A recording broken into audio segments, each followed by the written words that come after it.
The continuity equations क्या होती हैं? The represent product of cross sectional area का प्रोडक्ट, यानी जितनी भी प्रोडक्ट क्या हो गया आपका क्वांटिटी, जितनी भी क्वांटिटी होगी क्रॉस सेक्शनल एरिया यानी क्रॉस यानी कहाँ से ये जाएगा, और सेक्शनल एरिया इस अंदर के पूरा एरिया के अंदर से जो क्रॉस होगा फ्लूइड उसको कहते हैं क्रॉस सेक्शनल एरिया। इसका प्रोडक्ट यानी उसकी क्वांटिटी कितनी होगी ऑफ द पाइप के अंदर की, at the fluid speed at any point, fluid की एक स्पीड होगी किसी भी पॉइंट पर, इज़ ऑलवेज कॉन्स्टेंट, वो हमेशा कॉन्स्टेंट होगी यानी सेम होगी। The product is equal to, जो प्रोडक्ट होगा यानी जो क्वांटिटी होगी वाटर की हमेशा इक्वल होगी वॉल्यूम फ्लो पर सेकंड, यानी वॉल्यूम फ्लो रेट, यानी वॉल्यूम होगा उस फ्लूइड का, एक वॉल्यूम होगा और उस वो फ्लो कर रहा होगा, और वो किसी टाइम पे, जैसे ये टाइम पे 1 सेकंड पे, फिर अगला दूसरी T2 पे, इस तरह से वॉल्यूम फ्लो रेट पर सेकंड वो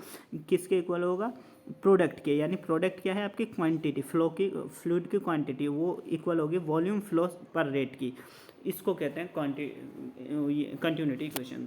जैसे समझने के लिए ये तो सबसे बेहतरीन मिसाल है कि जैसे यहाँ से आपने पानी डाला 1 लीटर इसमें पानी डाला, जो कि इतने सेक्शन में आता है, क्योंकि ये छोटी जगह है इसलिए ये ज़्यादा वॉल्यूम ले रहा है, ठीक है।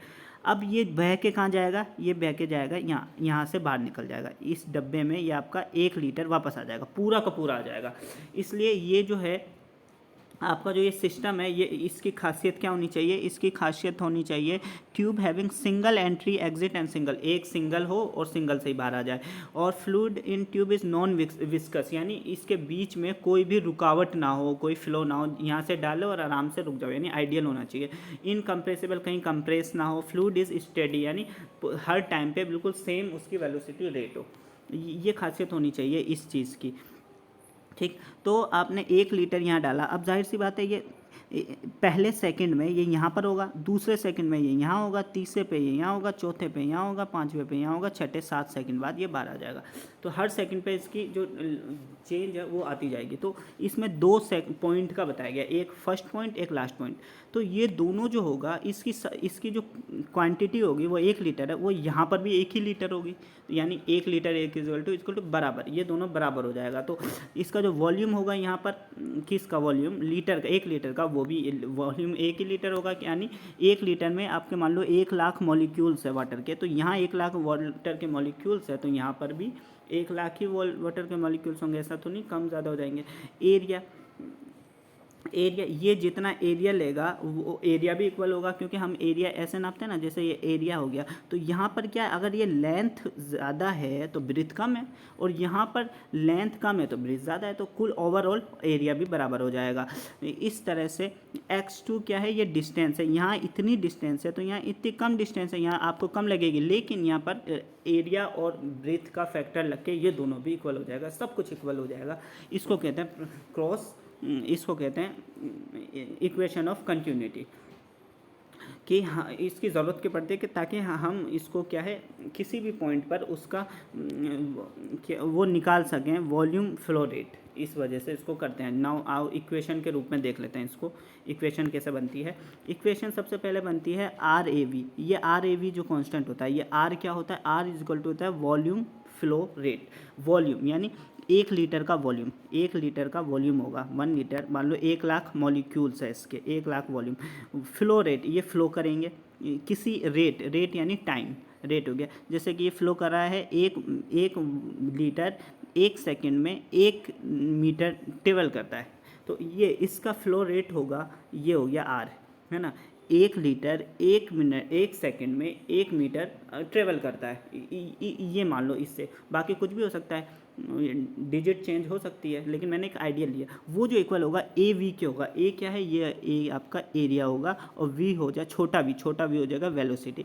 ये जो एरिया है इसमें जो वेलोसिटी होगी फ्लूइड की वो इसके इक्वल होगी, तो ये RAV दोनों एक ही चीज़ हो गई ना, ये कांस्टेंट होगा, दोनों कांस्टेंट यानी बराबर होगा। इसी चीज़ को हमको प्रूफ करना है पूरे इक्वेशन में। तो सबसे पहले करते हैं सबसे पहले हम क्या करते हैं, एज्यूम कर लेते हैं कि ये जो डिस्टेंस है, इस डिस्टेंस पे डेल टी यानी चेंज इन टाइम इस इतने में कितना टाइम लगेगा, तो उसको ले लेते हैं डेल टी, छोटा टाइम।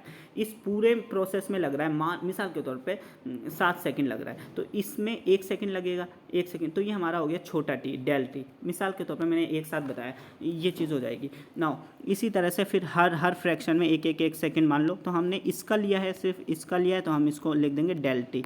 अभी तो मैंने मान लिया 1 मान लिया, लेकिन हर क्वेश्चन में थोड़ी ना मालूम होता है, वो तो गिवन के हिसाब से होता है, इसलिए फॉर्मूला हम डेल टी बना लेते हैं, जो वैल्यू होगी उसमें पुट कर देंगे। डेल x1 ये हो गया, डेल x1 यानी ये जगह हो गई, डिस्टेंस कवर, ये कितना 1 लीटर कितना डिस्टेंस कवर कर रहा है, 1 लीटर, वो हो गया हमारा डेल x1 इसलिए लिखा क्योंकि हमको 2 पॉइंट्स के बीच में प्रूफ करना है कि ये दोनों इक्वल है। ये पॉइंट सेकंड हो गया, ये पॉइंट, तो हम फर्स्ट को लेकर पहले चलेंगे। v हो गया वेलोसिटी, उसकी वेलोसिटी कितनी होगी, फ्लूइड की वेलोसिटी कितनी होगी, कुछ प्रेशर से डाला होगा इसमें, और फिर ये क्या बोलते हैं काइनेटिक और वो फोर्स भी लगता होगा अंदर, जो फिजिकल लॉ लगते हैं, उस हिसाब से उसकी वेलोसिटी कितनी होगी, वो हो जाता है छोटा v1। ये चीज़ है, तो इसको हम कर लेते हैं time the distance cover by flow, ये डेल x1।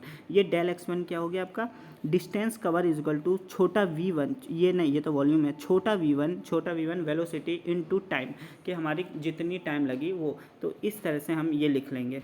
ये चीज़ आ गई, इससे वेलोसिटी और डेल्टी, ये तीनों चीज़ क्लियर हो गई। अब क्या करते हैं यहाँ पर, ठीक है, ये चीज़। Now the lower end of pipe volume of the fluid, इस फ्लूइड का वॉल्यूम कितना होगा उसको निकालेंगे हम। वॉल्यूम इज इक्वल टू होता है एरिया इंटू डिस्टेंस होता है, तो डिस्टेंस कितना x है और ये पूरा एरिया, तो हम लिख देंगे डेल x1, क्योंकि डेल x1 हमारा निकल चुका है यहाँ से, ठीक है, तो हम यहाँ एरिया की जगह डेल x1 की वैल्यू ये पुट कर देंगे, तो हमारा ये इक्वेशन आ जाएगी, ठीक है, वॉल्यूम की, ये बड़ा वॉल्यूम ऑफ द फ्लूइड ये होगा, और ये कुछ भी नहीं है, volume is equal to area, ये एरिया है फर्स्ट का हमने माना है, और वेलोसिटी, इसकी जो वेलोसिटी होगी, और टी टाइम, कितना टाइम होगा उस टाइम के हिसाब से, बस ये तीन चीज़। Is known as mass is equal to density into volume. अब जाहिर सी बात है, 1 लीटर का मान लो कि हमारे पास फ्लूइड है, तो उसका कुछ मास होगा। मास क्या होता है, उसमें से ग्रेविटी हटा दो तो वो मास बन जाता है, वेट का हटा दो, तो मास जो होता है वो डेंसिटी इंटू वॉल्यूम होता है, वॉल्यूम। तो डेंसिटी को हम डिनोट करते हैं रो से। डेंसिटी क्या होती है, पार्टिकल्स अपॉन एरिया। इस किसी खास एरिया पे कितने पार्टिकल है, जैसे कि इस एक एरिया पे 1,00,000 पार्टिकल्स है, तो इसकी डिस्टेंस हो गई, इसकी डेंसिटी हो गई 1,00,000 पर 1 मीटर, ठीक है, और इस एक ही मीटर पे हमारी 1 करोड़ है, तो इसकी डेंसिटी हो गई 1 करोड़ पर 1 मीटर। तो डेंसिटी समझ में आ गया, किसी एरिया पे कितना उसका मास है, ये हो गया डेंसिटी इनटू वॉल्यूम आप समझ ही गए कि वॉल्यूम जो जगह होगी, जितनी जगह वो कवर कर रहा है नाउ, तो ये हो जाएगा, वो हो जाएगा डेल x1, वो हम निकाल चुके हैं, वॉल्यूम तो हम निकाल चुके हैं ना, ये चीज़, ठीक है, ये वाली नाउ। तो बस सिंपल क्या करा हमने, मास निकाल दिया, डेल m1 क्या है, m1 हमने ये 2 का लेते हैं ना, तो m1 सिर्फ इसका चुनेंगे, तो डेल हो गया चेंज इन मास, डेल हो गया चेंज नाउ। तो इसको हम रिप्रेजेंट कर रहे हैं डेल m1 से डेंसिटी के देंगे रो और इनटू वॉल्यूम तो हमारा निकल ही गया ये, तो इसको कर देंगे हम इनटू a1 v1 और डेल t1, बस ये हमारा इस तरह से हमारा पहली की इक्वेशन नंबर 1 आ जाएगी। तो इसकी सारी चीज़ आपको क्लियर डिफाइन है, रो 1 क्या है, ए एरिया है, वी वेलोसिटी है, टी टाइम है, इस तरह से। नाउ अब आ जाते हैं हम दूसरी चीज़ पे। दूसरी चीज़ क्या कहती है, दूसरी चीज़ कहती है मास फ्लक्स क्या होता है, मास फ्लक्स होता है आपका मास ऑफ द फ्लूइड। ये फ्लूइड का जो मास है, 1 लीटर फ्लूइड है जो, उसका जो मास है वो कितने टाइम में फ्लो हो रहा है, कितने टाइम में फ्लो हो रहा है, उसको कहते हैं मास फ्लक्स। इसमें इसका मास फ्लक्स फिर यहाँ फिर यहाँ फिर यहाँ फिर यहाँ, वो कितने टाइम में हो रहा है। तो ये पूरा ओवरऑल हम मान के चल रहे थे 7 सेकंड में, ठीक है ना, तो यह इसमें 1 सेकंड होगा, तो ये होता है मास फ्लक्स। तो इसको निकालने का क्या तरीका होता है, time passing through cross sectional area, कि ये क्रॉस सेक्शनल एरिया से कितने टाइम में पास होगी। तो हम पहले फर्स्ट का लेंगे, तो ये लेंगे, इसमें क्या करते हैं हम डेल m1 अपॉन टी कर देते हैं, डेल टी, बस इतना ही करो, आपका निकल जाएगा मास फ्लक्स एरिया। बस डेल टी से वो कर दो, तो हमारा फर्स्ट इक्वेशन आ गई थी ये तो मास की और मास फ्लक्स की हमको डेल टी कर देना है, जैसे डेल m1 हो गया, इसका डेल टी कर देना है बस। तो m1 क्या आया था, m1 आ गया था ये हमारा, ये m1 ये था रो a1 v1 डेल टी, और डेल टी से हम डिवाइड करेंगे तो ये डेल टी से डेल टी कट जाएगा, और ये रो v1 और क्या आ गया, रो v1 a1 हमारा मास फ्लक्स आ गया, मास फ्लक्स इसका मास फ्लक्स ही आ गया। इक्वेशन नंबर सेकंड हो गई है, इक्वेशन नंबर सेकंड हो गई। सिमिलरली इसी तरह से इसका मास फ्लक्स निकालिए, तो इस पॉइंट का मास फ्लक्स करने के लिए हम इतना सब कुछ नहीं करेंगे, बस सब कुछ तो सेम ही होगा, रो टू v2 ये कर देंगे, तो हमारा दो इक्वेशन नंबर 2 इक्वेशन नंबर 3 आ जाएगी। बाकी जो ये फर्स्ट पे वही सारी चीज़ सेम सेकंड पे होगी, वो मैंने पहले बता दिया। अगर ये ज़्यादा होगा तो लेंथ ज़्यादा होगी तो ब्रेथ कम हो जाएगी, इस हिसाब से सब कुछ इक्वल हो जाएगा। तो ये दोनों इक्वल हो गई। नाउ अब थर्ड में क्या कहते हैं हम, इक्वेशन 2 एंड इक्वेशन 3 जो है वो इक्वल होगी। इक्वेशन 2 क्या है आपकी, इक्वेशन 3 है, ये इक्वेशन 2 है। ये इस पॉइंट पर और इस पॉइंट पे रो ए v1 ये दोनों सब सेम होंगे, यही कह रहा है equation 1। And density of fluid between lower end of the pipe, इसकी डेंसिटी और इसकी डेंसिटी रिमेन सेम होगी। डेंसिटी क्या होती है आपको बता दिया है।